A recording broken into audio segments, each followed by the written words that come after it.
The pandemic dealt a real blow to the economy, and you helped cushion the blow. But we're not out of this thing by any stretch of the imagination. And around Colorado, we see California, Utah, Arizona, Texas, with rising case numbers, rising hospitalizations, rising death counts. And we also know that at the end of July, the pandemic unemployment insurance payments cease as it's currently written. We know that a number of the moratoria on evictions and foreclosures begin to cease. And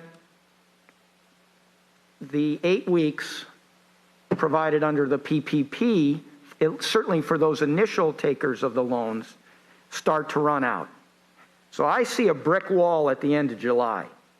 And Mr. Secretary, you've played a key role in helping to fashion the fiscal pieces of this, the CARES Act. We call what we've done as this next iteration the HEROES Act, so that law enforcement, teachers, transportation workers, medical staff don't get laid off, in addition to the ones that already have been laid off, by local governments, by state government, by school districts.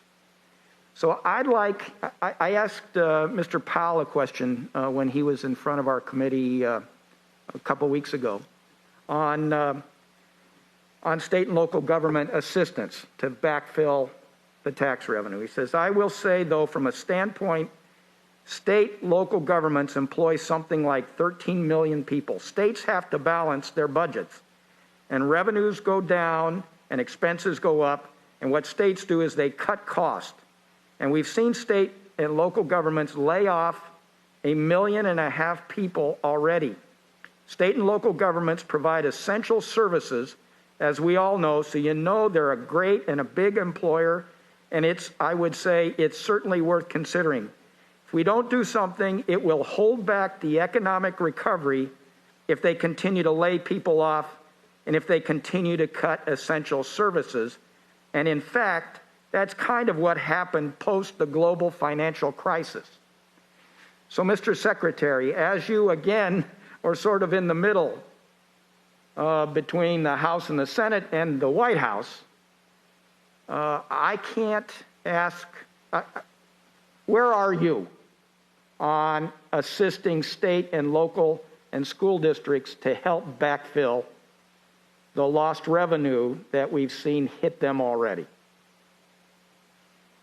Well, let me just first say, within the context of the last CARES bill, we tried to issue guidance that was as flexible as possible, particularly for firefighters, first responders, and policemen, so that states could use that money and had a safe harbor and didn't need to let any of those people go, which, as you said, this would be the worst time when we need to support all those people.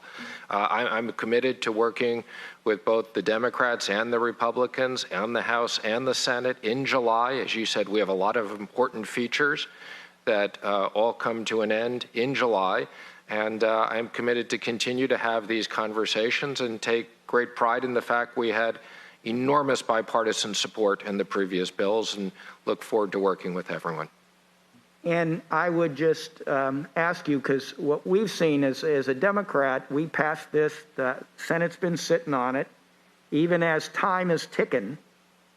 And in Colorado, for instance, we're looking at probably a $2.5 to $3 billion drop in tax revenues this year, see it again next year, and probably the year after that. And so I would just ask you to really push on that one, or there's going to be a lot of people laid off at just the worst time in very essential services. And so, gentlemen, you've done a heck of a job.